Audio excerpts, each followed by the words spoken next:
So, hello everyone. Today we are going to discuss two problems. One is called serialized and deserialized binary tree, and another is called as group anagrams. Both are like of medium level. Both problems are of medium level, and these problems are like frequently asked in second or third round of the interview. Okay. So let's start with the first one, where basically the question says you need to serialize and deserialize a binary tree. So when we say serialize and deserialize, what it means? So the problem is basically asking our data structure or object into basically convert into a sequence of bits. So for example, if a tree has been given to you, so you want to store that tree into some data structure or in some way that you can store in a file or a memory buffer. And then later on, when you want to basically create a tree, then basically you can use that stored information to create a tree again. So basically, when you start storing into a file, that is called serialization. When you basically read from the file and create a binary tree, then it is called as deserialization. So that's the requirement of this question. So let me show you a diagram which can help you at least visualize everything. So this is a binary tree on the left side, where basically what we did is we did a DFS traversal using pre-order traversal, and then basically we serialize the tree into a string, which is looking like 1 comma 2 comma 3 comma none, then 4 comma none, 5 comma none, and none. So this is the basically the serialized string, which we are able to convert from a tree. And then later on, when we want to create a tree using the deserialization, we will read from the string and we will create a tree. So this is the problem. So basically, we need to write the two methods. One is called serialization, another is called deserialization. So we will see first the syntax one. So let's start with Java one, then we will go for the Swift one. Okay. So like this is the below method is serialization method, right? So it takes a root node as an argument and return a string, which is a encoded string basically. Like we basically created a read traverse the tree and we created a string and then returning the string. That's the logic required to implement in the serialized method. Similarly, in the deserialized method, we will get a string as an input, and then we need to basically create a tree and return the root node here in the method itself. So that's the requirement. So let's start implementing the serialization part. So as we have seen in the picture itself, what we will do is we will use depth first search, and we will use basically the pre-order traversal, and we will store that information. Few things need to be considered whenever we are basically getting any node as null. Then we will basically store a null string. Okay. And whenever we are getting any value from the node, then we will use a comma separator just to identify that later on, like this is a root value or this is a node value we can use later. So let me just go through with the code. So this is the logic here. So what we did is first we check for the base condition where if root is null, then we just return a null string and basically append a null string into the string and return that string. So here we are basically appending the null string and here we are returning the null string if the root is null. In else case, like in the pre-order traversal, what happened? First we traverse the root, then we traverse the left child, then we traverse the right child. That's the logic. So here also what we are doing is we are traversing the root node first. If the root node exists, then basically we are storing the value into the string and then adding a comma also, comma separator. Then later on in the recursion itself, we are calling the left child and then the right child. So finally, once this recursion completes, we will be able to have a string which looks like this one, 1 comma 2 comma 3. Instead of null, it will have null string, right? So we can basically, for representing null, you can use anything. other than the numerical value, which basically signifies that node is null or not. Okay, so that's how we serialize the object. So I think this part is clear. Any doubt here? So Nishan, so for input for this function should be input of binary tree. Right. So as I explained here, the argument is root node and the output is a string. Okay, okay. Right. Any other doubt?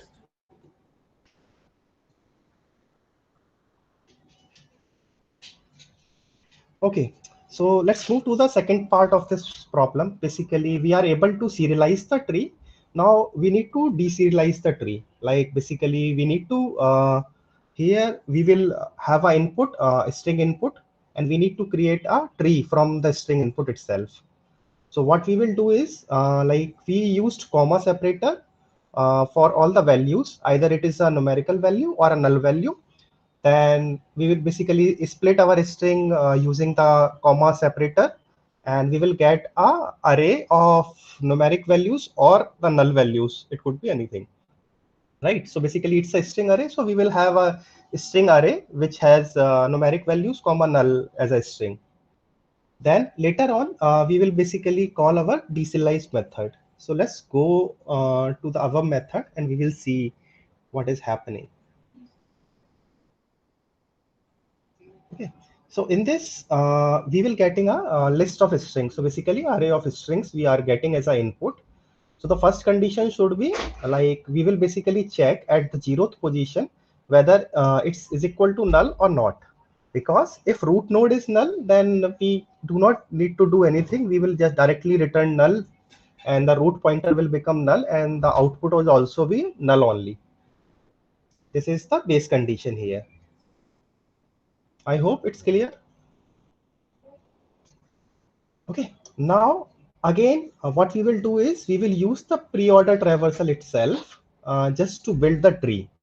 So for pre-traversal, what we will do, the first value of the list need to be initialized as a root. Okay, then we will remove that value from the array or the list.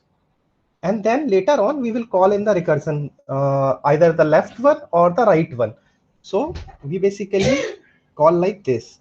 So when we say root dot left is equal to r deserialize bracket l, right?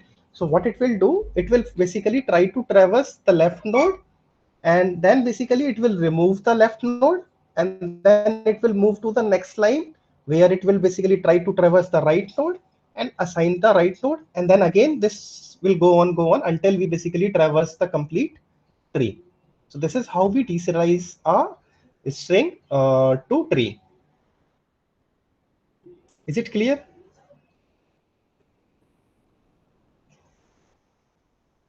So if we see from this is basically, let's see from this string itself. So what will happen? Like when we start reading this string, the first node we will encounter one. We will make it as a root node. Then we will basically go for the two. Basically, we remove the one. Then the remaining string is two, three, none, none, and other things. So basically, we will pass that string as two. Then it will basically go into the recursion part, right? So in this recursion here, it will go into the root dot left is equal to r deserialize again. So it will go and it will basically check l dot get 0 is equal to null. No. So basically it will again create a node and it will remove that first node again. So it will remove 2 from this and assign as a left node. Then again, it will go basically into the recursion itself, right? Again, it will go into the recursion. And then similarly, we will be able to deserialize the complete tree.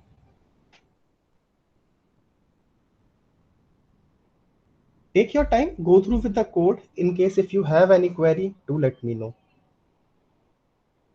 Meanwhile, I will do the dry run for the Swift code also.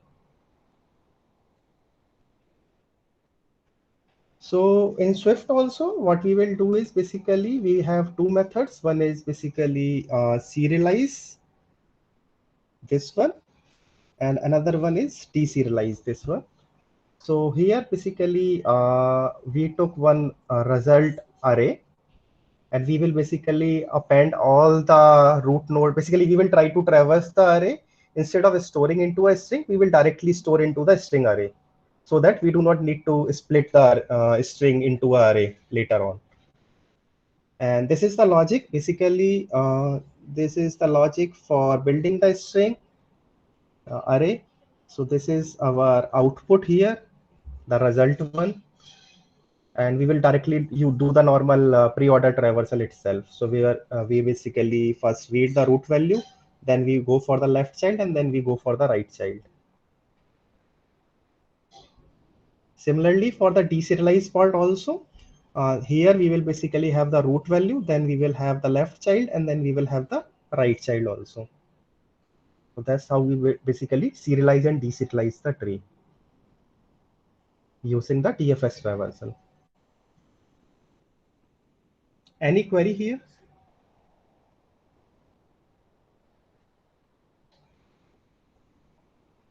Guys, are you able to understand?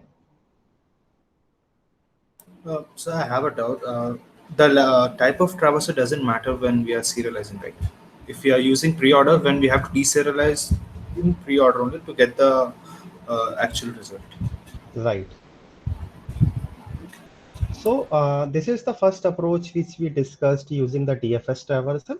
Now we will move to the second approach where we will discuss the BFS approach also.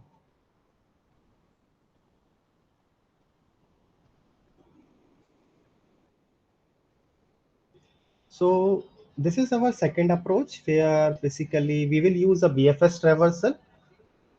So like in our previous sessions also, we discussed around how to write a BFS traversal. So we will have a queue, and then we will start traversing. Basically, we will append the root node into a queue, and then we will check for whether the queue is empty or not. And then we basically remove the first node from the queue itself. Then we basically append that values into the some string array, and then we will try to traverse for the left and right. Whether if they are not null, we will append into a queue. And this will basically we will be able to do the BFS traversal. And with the BFS traversal, what we will do, we will have a string array as output.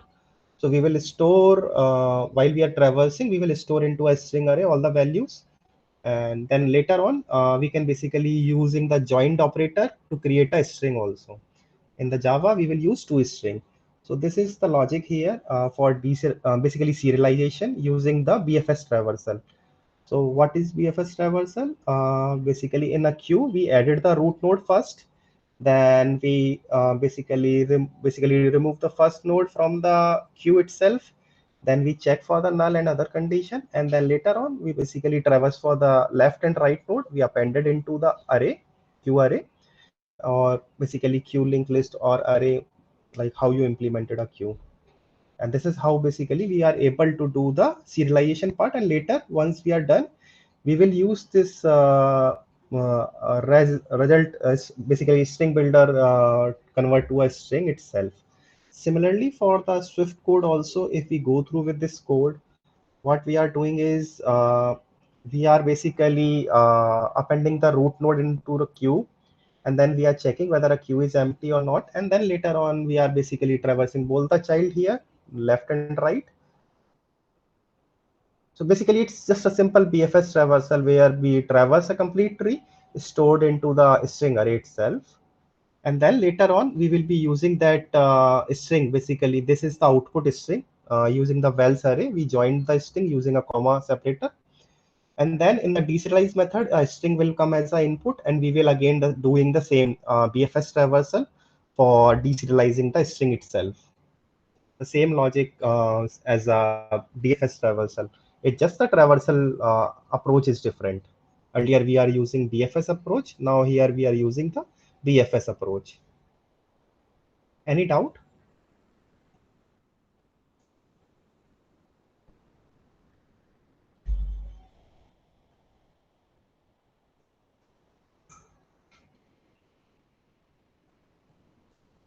Guys, are you able to understand? Yes. Okay, great. So this is our basically first problem where basically we discussed around serialization and deserialization of a binary tree.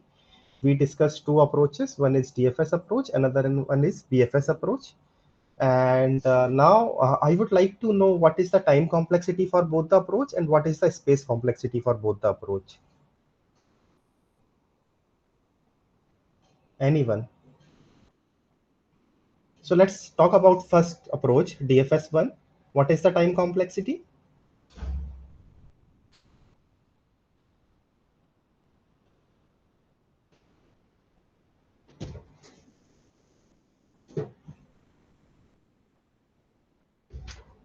What happened?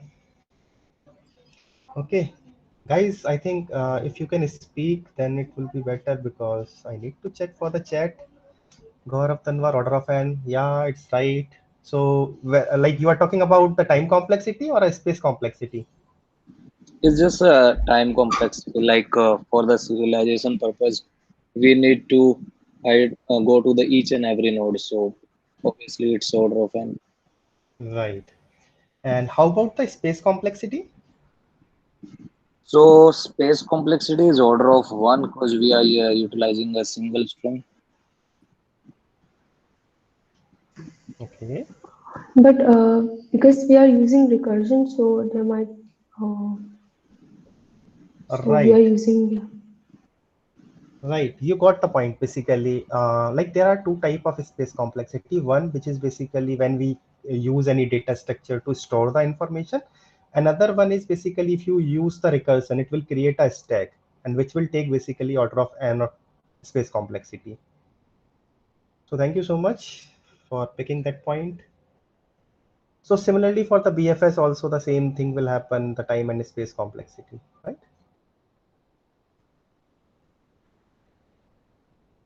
Okay, let's move to the another problem. This problem is like most frequently asked problem. Like most of my friends or colleagues have seen this problem in many interviews. So the problem says basically an array of strings has been given to you, and you need to group that string in such a way that all the anagram strings are grouped in a single array of strings. For example, let's see the input example here. If we see eat, right? So we have E, A, and T. Now if we say at, so we have this T common, A common, and the E common, right? So anagram is basically the number of characters in the first string is equal to the number of characters in the second string. Then it is the anagram. Okay. For example, let's take another example like NAT and TAN. This is also an anagram because the frequency is same. Like for example, the N frequency is 1, A frequency is 1, T frequency is 1. Here also N frequency is 1, A frequency is 1, T frequency is also 1. So these both are anagrams. But if we take an example for bat, and let's suppose we take T, so these are not anagram because here E is coming and here E is absent, right? So we do not need to check more. I hope you understand what is anagram now. Any doubt in the problem?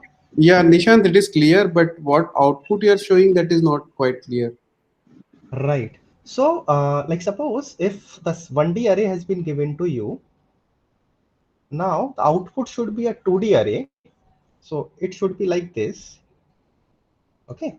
Now suppose the bat string has only one string and it does not have any anagrams in the array of input in this. So we store like this only. Now if we check for NAT, there are two strings NAT, comma TAN. These two are anagrams, so we store like this. Similarly for the ATE, we have these three string as anagram, so we store like this. So it's a 2D matrix of strings. So that should be the output. Like all anagrams should be paired like this. So BAT does not have any anagram strings, so it is alone. NAT has one string as an anagram 10, so it is there. So basically we group them, so that's why the problem is called as group anagrams. So we need to group all the anagrams in a single array, and then the result should be the 2D array where all the anagrams are there itself. Is it clear now? Yes, Nishant, it's clear. Okay, great. So let's discuss the approach. What could be the approach? Anyone, guys? Even brute force approach will work if you can tell me. We can count, like we can maintain a hash map kind of thing. Hash map, the key will be? The key will be the character, like eat, for eat EAT 111, and like in T, TEA. So it can work. Okay. I got your thoughts, but if you are if you basically try to explain more, it will be really helpful. I got your point at least, but maybe others do not understand the solution. Okay. Nishant, what we can do, we can scan the array, okay, one by one string, and but initially we can sort all the strings, okay. Okay. And then we can compare the string. If it's matching, then it's belonging to that anagram, and we can group all such kind of string. But if we sort the string, then when we group the anagram, we will lose the original string. Yeah, that's the problem. Okay, okay.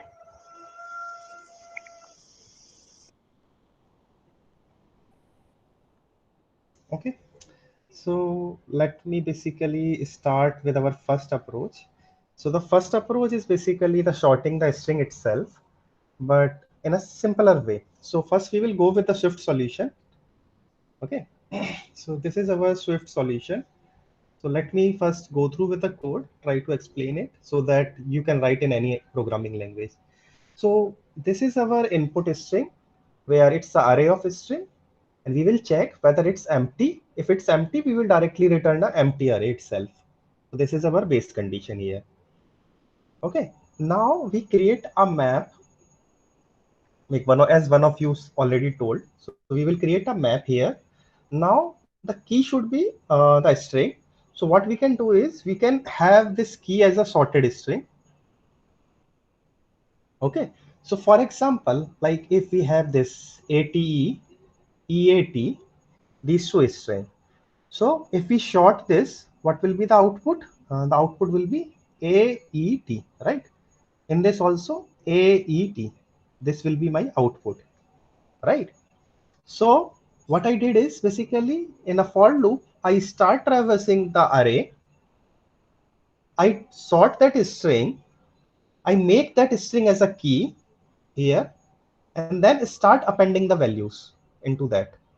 So for AET as a key, I first append at, then when basically go into for another for loop item, when we traverse eat, so we will sort this, the key will be same. So if the key is same, instead of basically again initialize this with the array, what I did is if it is already initialized with the array, we will just append the string into it. So we will append this string here, like EAT.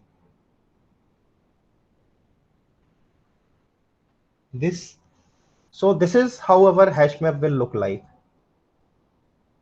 And once we traversed all the array of strings, basically when we traverse all the items in an array, we will have a map with like keys. Like keys could be anything, but the values should be the group of anagrams itself.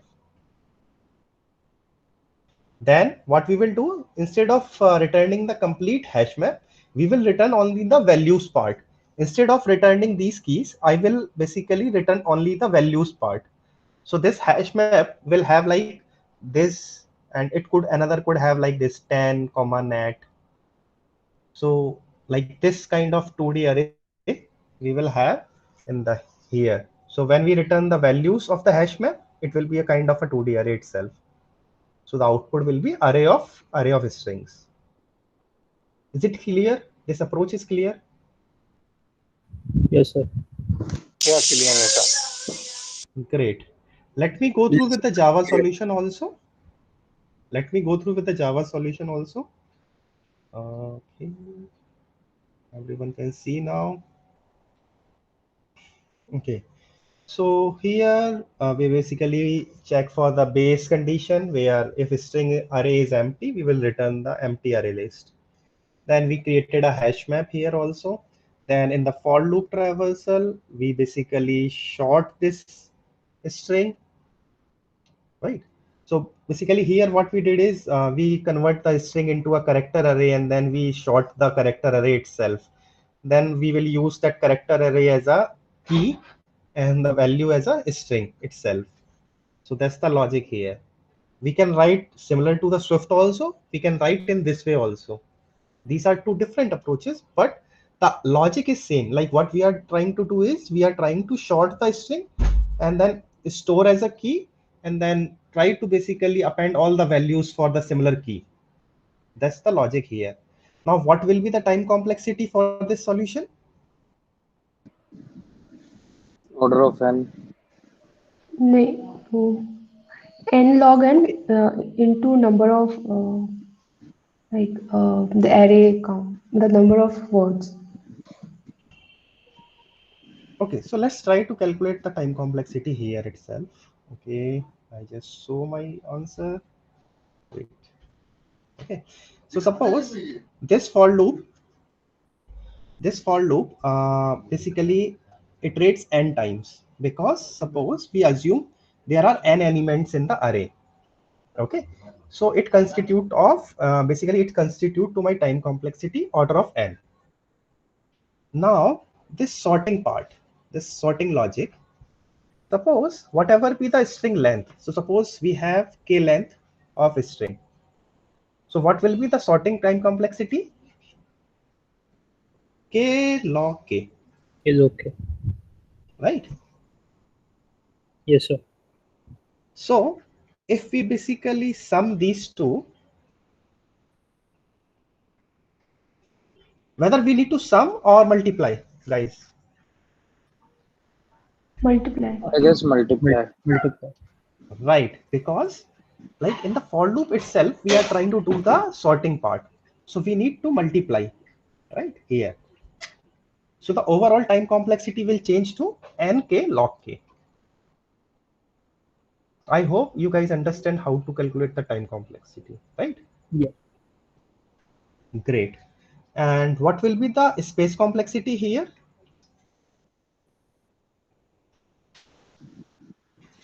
We're using hash map, so Right, we took hash map, and this hash map basically store n elements. Order of n. Right, so basically n is elements and k is string length, so total space complexity will be order of n into k, similar to the time complexity. That's how we calculated, right?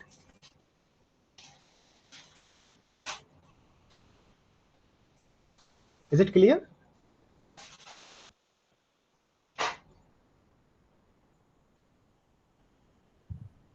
Guys, is it clear? Sir, space complexity दोबारा बताना एक बार कैसे? Okay, so suppose मेरी एक string है, string की length k है.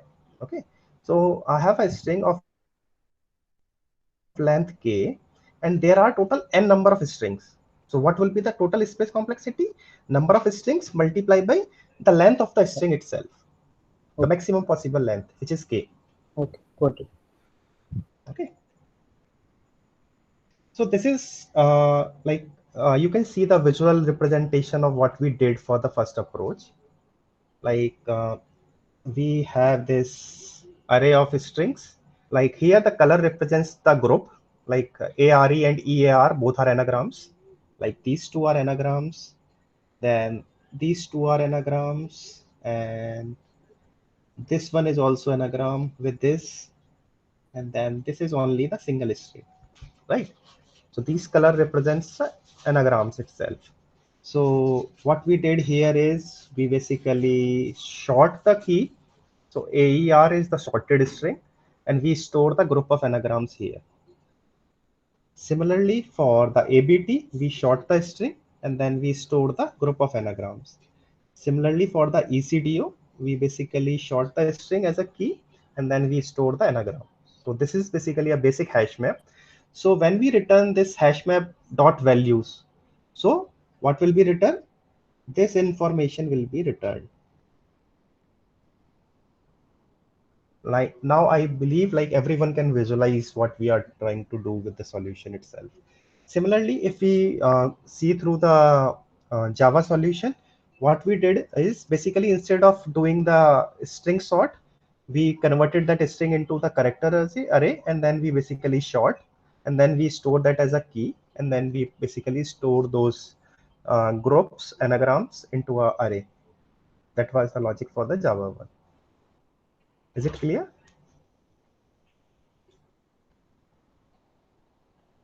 So, like in that case, Java solution have more complexity. Like conversion is also order of k, you can say.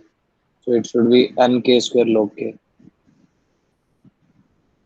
Conversion of no, so String. these two operations are in parallel itself. If you see the code, like this line, where basically we say s dot to character array. So suppose this takes like suppose order of k time. Then the next line takes order of k log k time. So these both are parallel. So it will Okay, basically add addition. Yep. k plus k log k. Okay. Okay, so this is first approach where basically we categorize our strings using the sorted string itself as a key. Now let's talk about the second approach where we categorize by count itself. So before we start, I would like to explain like what Sir, is one our logic. question. Yes. Sorry to interrupt you. Actually, that complexity, can you repeat again? I think it should be n cross n log k. Where? For the That, first approach, right? right. You Okay. said it's a Yeah. n cross k log k. Right. So k log k, can you explain? Yes, I can. So just Sorting give is me a taking log n, so I can say log k, but k log wait. k. I will explain. Just give me a second. Okay. So this for loop, this red line will indicate the for loop, right? So suppose there are n elements in the array, strings array. Okay. So to traverse those n elements in the for loop, the total time complexity is order of n. This is Okay, clear? fine. Yeah. Okay. Now, if we see this array dot short, Okay. right? Now here we are talking CA. CA is just a string, right? An Okay. object from the array itself. So suppose Yeah. this string is of length k. Mm-hmm. Okay. So suppose a string of length k has been given to you and you need to sort it. So like for example, if a array of length n has been given to you and you need to sort it, what will be the best time complexity is order of n log n, right? To be Exactly. sorted. Yeah. So similarly, if a string of length k is there and we need to sort it, then the total time complexity for sorting is k log k. Okay, got K it, Nissan. log k. Yeah, got it. Thank you. Great. Okay.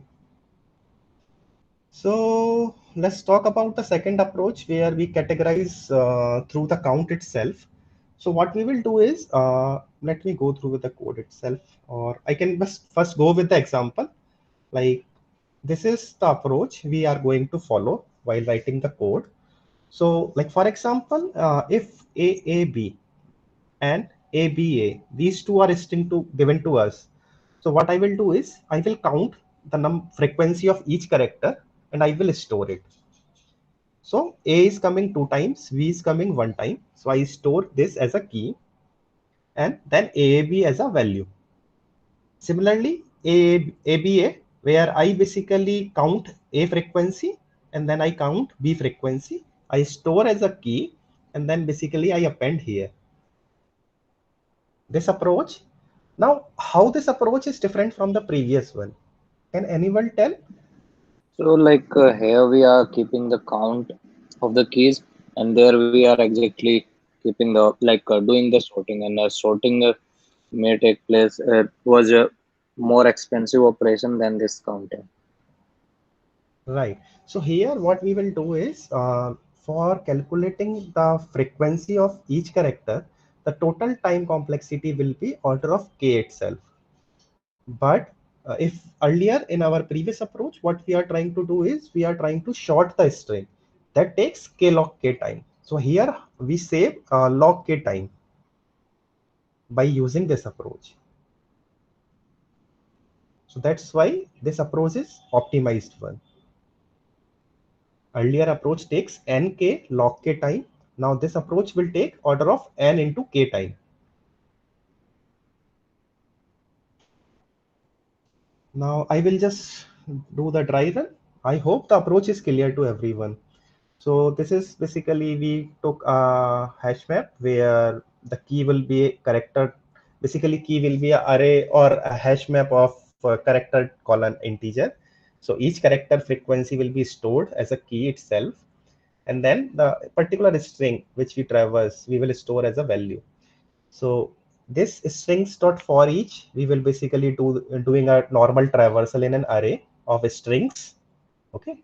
Then this the like $0 dot for each, we are trying to traverse the string and store the frequency.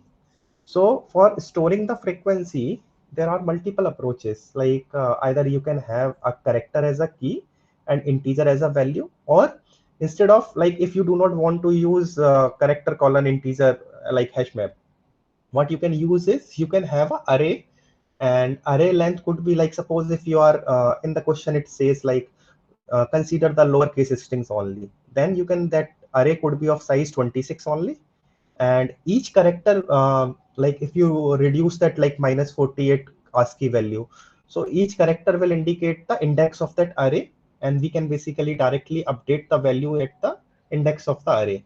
So we just need to use array instead of having a hash map. That could be the another approach. But in this problem, like as there is no like mentioned of like whether we are having a lowercase or the uppercase string, so we need to consider everything. So that's how we did this. So once we basically have the frequency, so we use it as a key. So k is basically the frequency, character frequency hash map, and then we directly append the values itself. That's how we created a hash map, and then we return the values here. This approach is clear? Yes, Nikhil. Yes. Great. Let's walk through with the Java solution. Like as I mentioned, earlier in the Swift solution, I use character colon integer as a hash map, right? Now I will in the Java solution, what we will use array to maintain the frequency itself. And we will use a different approach than the first one, like this one, the Swift solution one. In the Swift solution, this is the key, a colon 2 and b comma 1, this one. Let me highlight it. This is the key, right? This is the key. Now in the Java solution, there is another approach. What I can do is, instead of storing like this, I can store like this also. This. Or I can store like this also. So there are multiple ways to create a key. Like in the Swift solution, we created a colon 2, b colon 1. That could be the one format. Another would be like this, where basically we will have an array of frequency only, and then we will represent every character here itself with the frequency. So basically this the first 2 indicates a is coming 2 times. The last 0 indicates j is coming 0 time. This indicates b is coming 1 time in the A to Z order, right? This could be another way to create a key. Then this is on another possible way where we will use hash to differentiate between a key. Like we will use normally hash then the frequency, then again hash, then again frequency, and this will be stored as a string itself instead of array. This could be the another way also. So it's totally depend on the candidate how they write the code. Overall time and space complexity will be order of n into k only. So this is the optimized solution. I hope everyone is clear. Yep, that's clear. Great. So for today, I just had these two questions. And in case if you have doubts, feel free to ask me.